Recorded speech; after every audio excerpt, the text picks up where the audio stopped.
sommes le 6 janvier 2026. La Coupe d'Afrique des Nations au Maroc bat son plein. Et ce soir, c'est le dernier huitième de finale. Une affiche électrique. Un face-à-face qui est bien plus qu'un simple match. Les champions en titre, les éléphants de Côte d'Ivoire, contre leurs voisins, les étalons du Burkina Faso. Absolument. Et si on se plonge dans les sources qu'on a, le mot match est presque trop faible. Tous les articles, sans exception, parlent d'un derby des cousins, d'une cousinade. C'est une rencontre qui est chargée d'histoire, de liens familiaux, de liens culturels si profonds entre ces deux nations sœurs que la ligne de touche semble presque floue. C'est ça. La tension n'est pas seulement sportive, elle est presque intime. Exactement.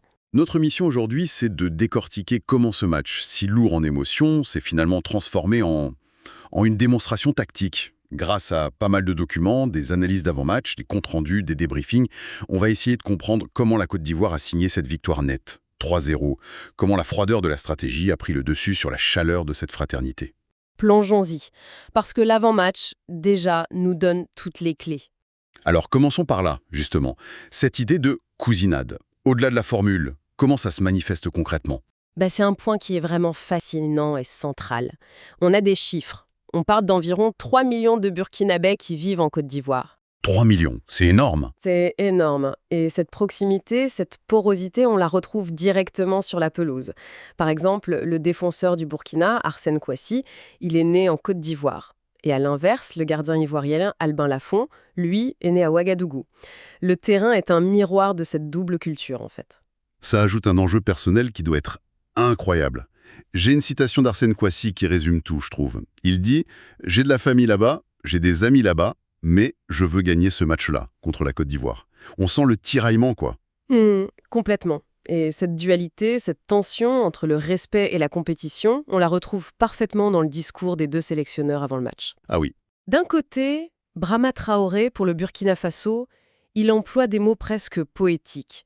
Il parle d'étincelles dans l'air. Il espère que les éléphants, en tant que grands frères, leur passent le témoin. C'est une posture de respect presque. D'accord, le petit frère qui veut prendre la place. Et de l'autre côté ? De l'autre côté, Emers Faé, le coach ivoirien, est dans un tout autre registre.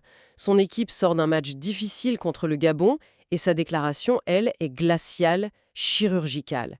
Il dit « On va travailler pour faire mal à cette équipe du Burkina Faso ». Ah oui, c'est direct. Deux ambiances. Deux mentalités radicalement différentes. D'un côté, la poésie, de l'autre, l'instinct de tueur. Et ça, cette différence, on l'a vu se traduire sur le terrain, n'est-ce pas ? Exactement. C'est là que le match s'est joué en fait. Avant même que les talents individuels ne parlent, la Côte d'Ivoire arrive dans son 4-3-3 classique, un système fluide, bien maîtrisé. Et en face ? En face, le Burkina Faso tente un pari audacieux, peut-être trop, un 3-4-3 très offensif pour essayer de bloquer les couloirs. Un 3-4-3 donc, avec seulement deux milieux de terrain dans l'axe, j'imagine ?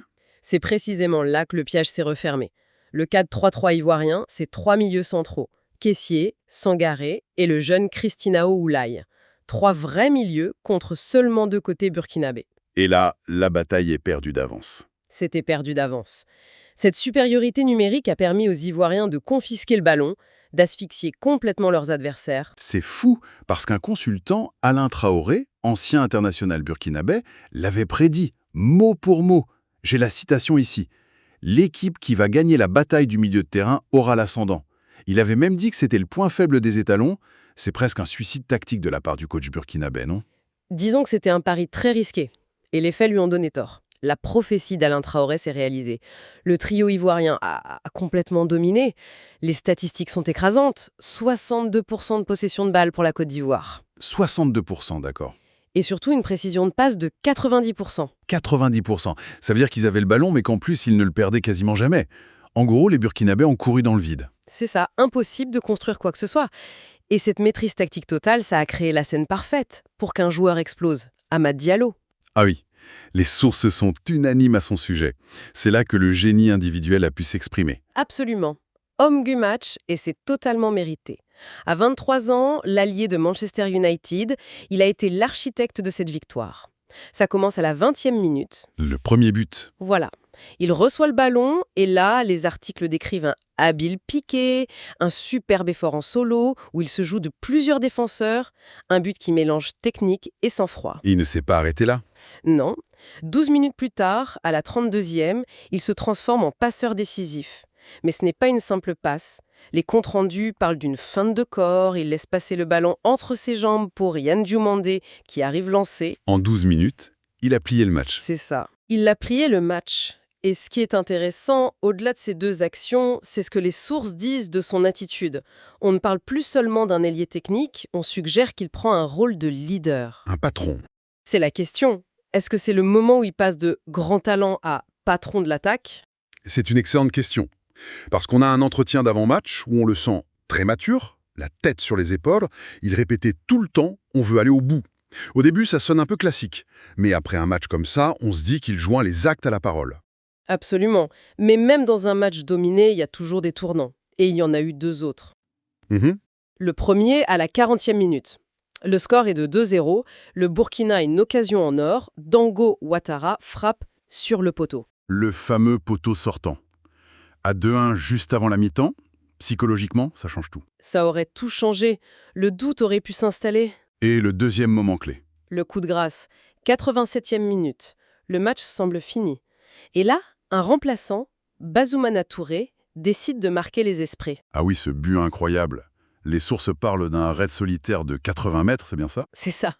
80 mètres. Il récupère le ballon dans son camp, il lance une course folle, résiste aux défenseurs et fusille le gardien. Un remplaçant qui vient de rentrer.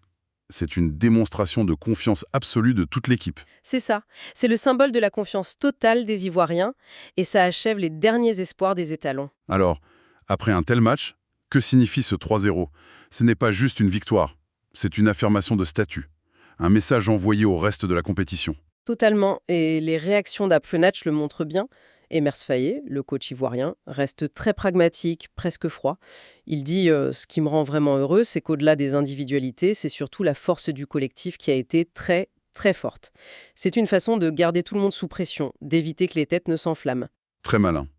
Et en face, une lucidité assez digne, j'ai trouvé. Oui, beaucoup d'honnêteté de la part de Brahma Traoré.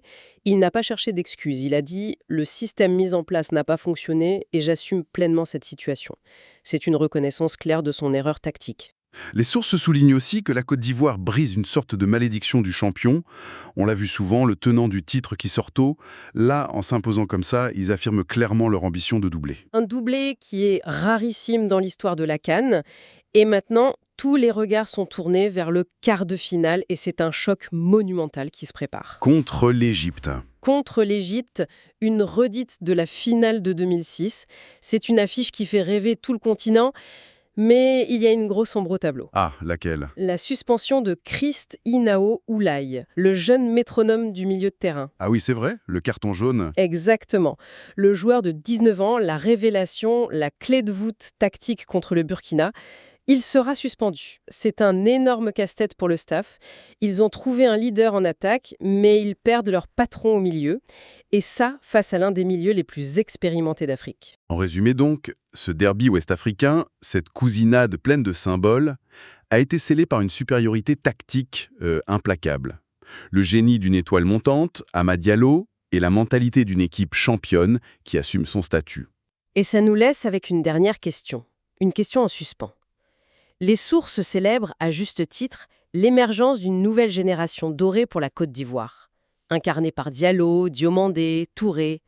Mais alors qu'ils s'apprêtent à affronter les vétérans égyptiens, les géants du continent, cette victoire éclatante, est-ce le signe de la naissance d'une nouvelle dynastie? Ou est-ce que c'était juste le résultat d'un match parfait face à un adversaire qui s'est trompé de stratégie? Le choc contre l'Égypte sera le véritable juge de paix. Exactement. Ça ne sera pas juste un quart de finale, ce sera le juge de paix. Au grand stade de Marrakech, c'était bien plus qu'un simple huitième de finale de la Coupe d'Afrique des Nations. C'était une démonstration de force, une véritable déclaration des champions en titre.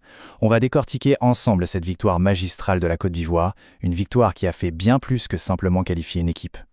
Alors pour vraiment saisir toute la saveur de ce match, il y a un mot qu'il faut absolument comprendre, la cousinade. Oui, comme une grande fête de famille. Ce terme, il décrit parfaitement cette rivalité si spéciale entre la Côte d'Ivoire et le Burkina Faso. C'est profond, c'est fraternel et c'est ancré dans une histoire commune qui rend ce derby, absolument unique. Et le plus fou, c'est que cette histoire de cousinade, elle n'était pas que symbolique. Non, elle était littéralement sur le terrain. Imaginez, d'un côté le gardien ivoirien, Alban Lafont, dont le père a des racines au Burkina Faso, et en face son homologue Hervé Kofi, dont le père, qui est une légende pour les étalons, est d'origine ivoirienne.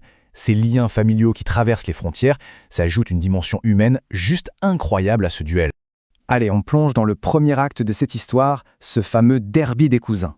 Si on regarde les chiffres, c'est vrai, sur 20 rencontres, la Côte d'Ivoire a l'avantage avec 9 victoires. Mais attention, les 8 matchs nuls et les 3 victoires du Burkina Faso, ça montre que ça n'a jamais été une promenade de santé.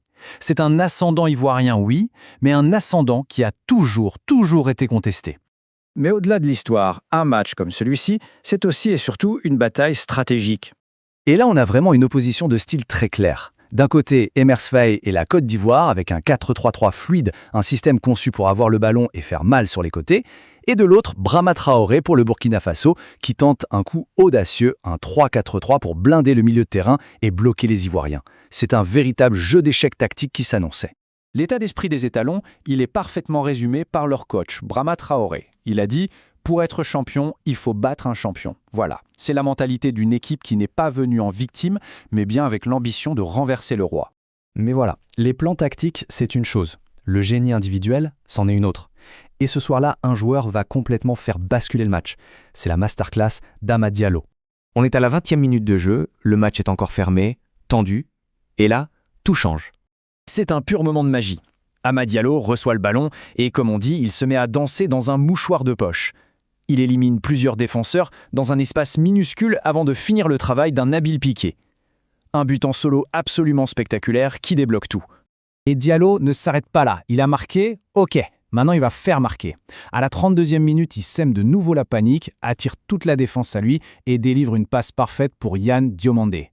Le jeune talent du RB Leipzig ajuste une frappe parfaite. 2-0. En à peine plus de 10 minutes, le match est plié. Et pour couronner le tout, le coup de grâce. 87e minute. Le remplaçant Bazoumana Touré se lance dans un raid solitaire fou de 80 mètres. Il traverse tout le terrain et va marquer. Un but qui scelle la victoire et qui montre en plus la profondeur de banc incroyable de cette équipe ivoirienne. Mais attention, résumer ce match à 3 exploits offensifs, ce serait une erreur. Parce que les éléphants ont aussi et surtout complètement verrouillé le jeu. Ils ont été un véritable mur. Et les chiffres, eh bien, ils ne mentent pas. Il suffit de jeter un œil. Plus de tirs, 2 fois plus de tirs cadrés et surtout, regardez cette précision de passe. 90%. C'est le portrait robot d'une domination totale d'une équipe qui a été supérieure dans tous les compartiments du jeu. Mais le chiffre qui est peut-être le plus parlant, c'est celui-là. 62% de possession de balle. C'est énorme. Ça veut dire que pendant la majeure partie du match, les Ivoiriens ont eu le ballon. Ils ont contrôlé le rythme, ils ont dicté leurs lois. C'est la définition même de la maîtrise. Et c'était exactement le plan. D'ailleurs, écoutez ce que dit le coach, Emers Faé, après le match. On a fait une grosse entame de match. C'est l'aveu d'une exécution parfaite de la stratégie. Ils ont tout simplement étouffé leurs adversaires dès le coup d'envoi. Forcément, une victoire aussi éclatante, ça a des conséquences pour la suite. Et ça nous prépare un terrain pour un véritable choc des géants. Ce qui rend cette victoire encore plus importante, c'est qu'elle brise ce qu'on appelle la malédiction du champion. Ces dernières années, à la CAN, le tenant du titre avait toujours du mal. L'Algérie, le Sénégal, tous éliminés tôt. En arrivant en quart avec une telle autorité, la Côte d'Ivoire met fin à cette mauvaise série. C'est un message fort. Et la récompense pour cette performance ? Eh bien, c'est un quart de finale qui s'annonce juste explosif. Un affrontement contre l'Égypte, 7 fois vainqueur de la compétition, c'est tout simplement une finale avant l'heure, un choc des titans du football africain qui attend les éléphants à Agadir. Alors, la question qu'on est tous en droit de se poser maintenant, c'est, après une performance aussi complète, après avoir brisé cette fameuse malédiction, est-ce que cette équipe ivoirienne est tout simplement devenue inarrêtable dans sa quête d'un doublé historique ? L'avenir nous le dira.